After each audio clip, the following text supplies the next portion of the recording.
Samantala, nagpahayag din ng suporta ang Senado sa nilagdaang kasunduan ng pamahalaan at MILF na nagtatag ng Bangsamoro Region. Kasabay nito, nanawagan din ang mga senador sa mga kinauukulan na bigyang pagkakataon ang kapayapaan sa Mindanao. Si Bianca Piedad nag-uulat. Bigyan natin ng pagkakataon ang kapayapaan.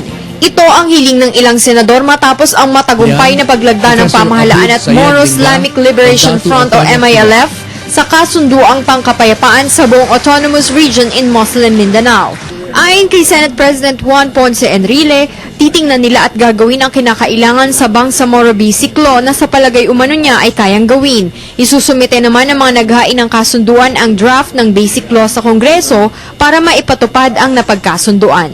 Umaasa si Senadora Loren Legarda na ang Bangsamoro Framework Agreement na ang sagot sa inaasam na pangmatagalang kapayapaan sa Mindanao. Kaakibat aniya nito ang pagtugon sa malawakang pagbabago sa rehiyon maging sa socio-economic cost na bunga ng matagal ng hidwaan sa ARMM.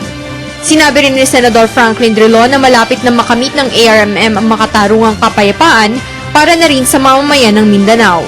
Naghayag din ng buong suporta sa makasaysayang Bangsamoro Framework Agreement si Senador Coco Pimentel na isang Mindanawan na personal na dumalo sa paglagda nito. Ngayon umano natapos na ang isa sa pinakamahirap gawin, ang pagtatakda ng Common Roadmap para sa kapayapaan, kailangang pagtuunan naman ng pansin ang Bangsamoro Basic Law at ang kalaunang approval nito sa Kongreso. Bagay na ayon kay Senador Francis Pangilinan ay maipapasa sa 16th Congress sa tulong ng pagkakaisa at paniniwala sa mabuting maidudulot nito sa lahat.